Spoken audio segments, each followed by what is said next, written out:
हमारे सामने एक क्वेश्चन है, which one of the following arrangements represents the correct order of least negative to most negative electron gain enthalpy. Carbon, calcium, aluminium, fluorine and oxygen. यानी हमें यहाँ पर कम जो है इलेक्ट्रॉन गेन एंथैल्पी से ज्यादा इलेक्ट्रॉन गेन एंथैल्पी नेगेटिव के order में इनको सेट करना है, इन पांचों एलिमेंट्स को। तो यहाँ पर जो है आंसर डी होगा, यानी कैल्शियम, उससे ज्यादा electron gain enthalpy negative aluminium की, फिर कार्बन, फिर ऑक्सीजन और सबसे ज्यादा negative electron gain enthalpy fluorine की होगी। ये किस तरह होगा आइए देखते हैं। हमारे पास 5 एलिमेंट्स है, एक कार्बन है, कैल्शियम है, एल्यूमिनियम है, फ्लोरीन है और ऑक्सीजन है। तो यहां पर हम देखते हैं पूरी प्रेडिक्टेबल हमने देखी है। प्रेडिक्टेबल में क्या होता है, अगर हम स्टार्ट में हमारे एल्कली मेटल्स होते हैं फर्स्ट ग्रुप में, हम जानते हैं किसी भी एलिमेंट को प्रेडिक्टेबल में जो रखा जाता है तो इसके लास्ट शेल में जितने इलेक्ट्रॉन्स होते हैं उस बेसिस पर वो उस ग्रुप में होता है, और सबसे लास्ट शेल जो होता है, जो रिंग होता है, उस बेसिस पे उसका पीरियड हम कंफर्म करते हैं कि किस पीरियड का है। ठीक है, यहां अगर हम देखें तो हमारे पीरियडिक टेबल में एक तो फर्स्ट होता है, सेकंड ग्रुप होता है एल्कली अर्थ मेटल का, ये हमारे एस ब्लॉक एलिमेंट्स होते हैं इसके अंदर। इसके बाद यहाँ पर जो है डी ब्लॉक स्टार्ट होता है। ठीक है, डी ब्लॉक के बाद जो है फिर हमारा थर्ड है, और इस तरह से जो है हमारे लास्ट में जो आइडियल गैसेस जो कि 8th ग्रुप का होता है। ठीक है, ये पूरा पीरियडिक टेबल में इस तरह से जमा होता है। तो हम जानते हैं कि अगर कोई भी एटम है उसके पास अगर हम एक एक्स्ट्रा इलेक्ट्रॉन को, जो इसके अंदर इलेक्ट्रॉन है वो तो है, लेकिन अगर एक अतिरिक्त एक्स्ट्रा इलेक्ट्रॉन को उसके पास ले जाएं तो वो उसको किस तरह से अट्रैक्ट करेगा, किस तरह से अपनी तरफ खींचेगा, गेन करेगा। वो जितने अच्छे से खींचेगा उस बेसिस पर उतनी ज्यादा एनर्जी, उतनी ज्यादा एंथैल्पी जो है वो रिलीज करता है। ठीक है ना, तो उस बेसिस पे यहाँ पे हमें यही पूछा गया है कि सबसे लीस्ट नेगेटिव और मोस्ट नेगेटिव जो इलेक्ट्रॉन गेन एंथैल्पी है वो किसकी है। तो इतना तो हम जानते हैं कि जिसका साइज सबसे ज्यादा छोटा होगा, यानी सेंटर जो होगा, जो न्यूक्लियस होगा, वो लास्ट शेल के ज्यादा करीब होगा, नजदीक होगा, क्योंकि साइज छोटा रहेगा। तो वहां पर जो इलेक्ट्रॉन उसके पास आएगा उसको वो बहुत अच्छे से अट्रैक्ट करेगा। ठीक है, इलेक्ट्रॉन को गेन करेगा, तो वहां पर उसकी जो है नेगेटिव इलेक्ट्रॉन गेन एंथैल्पी बहुत अच्छी होगी, है ना, बहुत अच्छे से एनर्जी रिलीज करेगा। तो आइए हम इनके साइज को चेक करेंगे, पीरियडिक टेबल में ये कहाँ रखे हैं, किस तरह से जो है क्लासिफाइड है, उस बेसिस पर हम यहाँ पर तय करेंगे कि जो है लीस्ट नेगेटिव कौन है और सबसे ज्यादा नेगेटिव जो हमें दे रखा है इनमें इलेक्ट्रॉन गेन एंथैल्पी किसकी है। अगर हम यहाँ पर इनके इलेक्ट्रॉनिक कॉन्फ़िगरेशन देखें तो हमने जैसे बताया कि सबसे लास्ट शेल में जितने इलेक्ट्रॉन होते हैं वो इनके ग्रुप को तय करते हैं, ये किस ग्रुप का होगा।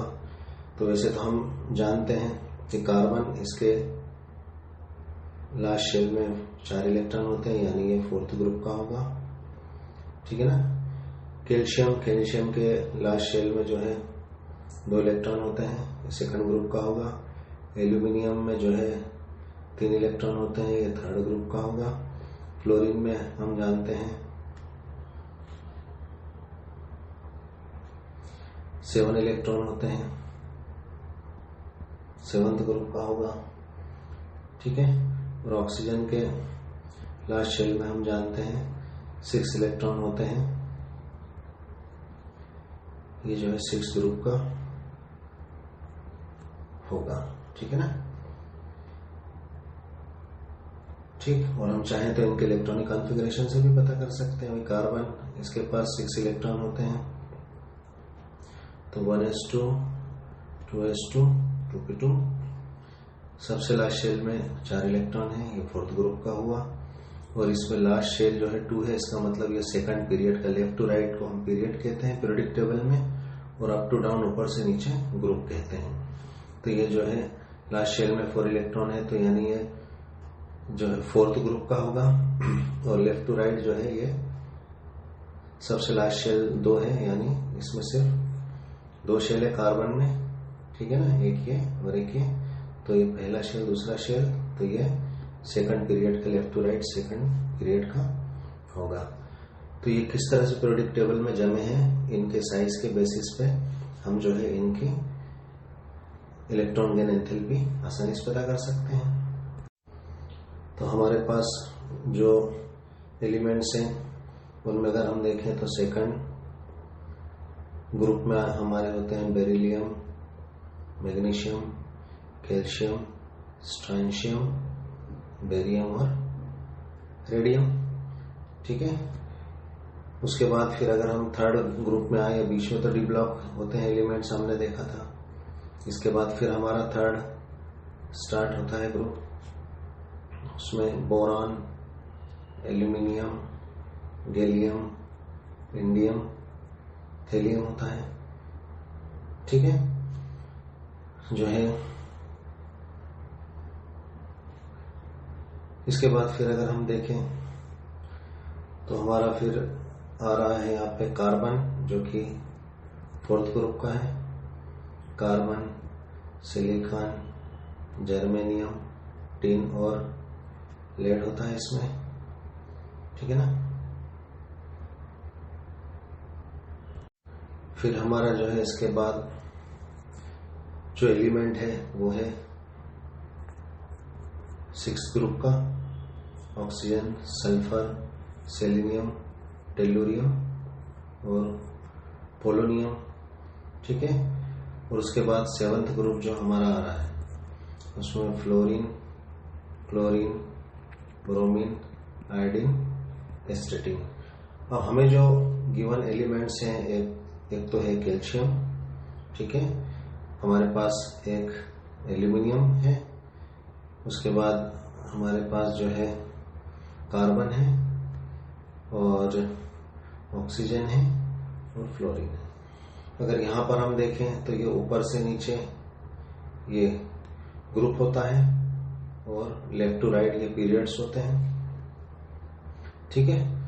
तो हम देखते हैं कि लेफ्ट साइड में आकार एलिमेंट का सबसे बड़ा होता है, यानी जब हम पीरियड में चलते हैं तो बड़ा, उसके बाद जो है छोटा छोटा, यानी लेफ्ट टू राइट अगर हम चले तो ये छोटा होते जाता है। लेफ्ट टू राइट इस तरफ अगर हम चलते हैं पीरियोडिक टेबल में तो जो है साइज एटम्स का छोटा होता जाता है।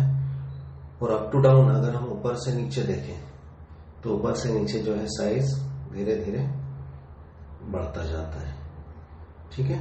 तो जिसका साइज छोटा होगा उसकी नेगेटिव इलेक्ट्रॉन गेन एंथैल्पी बहुत अच्छी होगी, बहुत अच्छे से इलेक्ट्रॉन को गेन होगा। जैसा कि मैंने बताया साइज छोटा होगा तो एक्स्ट्रा अतिरिक्त आने वाले इलेक्ट्रॉन को बहुत अच्छे से खींचेगा।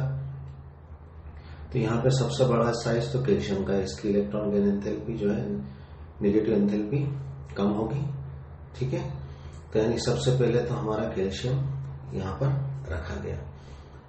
उसके बाद अगर हम यहाँ पर देखें तो फिर हमारे पास एल्यूमिनियम है। एल्यूमिनियम का साइज इससे थोड़ा छोटा है, यानी इसकी नेगेटिव गेन एंथैल्पी थोड़ी अच्छी हो जाएगी। उसके बाद अगर हम देखें तो हमारा कार्बन आ रहा है, कार्बन का साइज बहुत छोटा, इसकी नेगेटिव गेन एंथैल्पी जो है और ठीक है ना, ज्यादा ये रिलीज करेगा जो है एनर्जी, तो नेगेटिव गेन एंथैल्पी इसकी ज्यादा होगी। उसके बाद जो है हमारा ऑक्सीजन है और सबसे छोटा साइज हमारे फ्लोरीन का हो जाता है पूरे पीरियोडिक टेबल में, सबसे छोटा साइज, इसलिए सबसे अच्छी इलेक्ट्रॉन गेन एंथैल्पी इसकी होगी, ठीक है ना, नेगेटिव। और सबसे कम जो है इलेक्ट्रॉन गेन एंथैल्पी होगी वो होगी कैल्शियम की, सबसे अच्छी फ्लोरीन की। और ये इसे जो है पीरियोडिक टेबल के बेसिस पर, इनके साइज के बेसिस पे हम आसानी से कर सकते हैं, ठीक है ना। तो ये इनका ऑर्डर हो जाएगा लीस्ट नेगेटिव गेन एंथैल्पी से मोस्ट नेगेटिव गेन एंथैल्पी, यानी जितने ज्यादा अच्छे से खींचता है कि लिए किसी इलेक्ट्रॉन को कोई एटम उतनी ज्यादा एनर्जी रिलीज होती है, यानी जितने अच्छे से बांधेगा उतनी ज्यादा एनर्जी इसकी रिलीज होगी, अट्रैक्ट करेगा। ठीक है, थैंक्स फॉर वॉचिंग।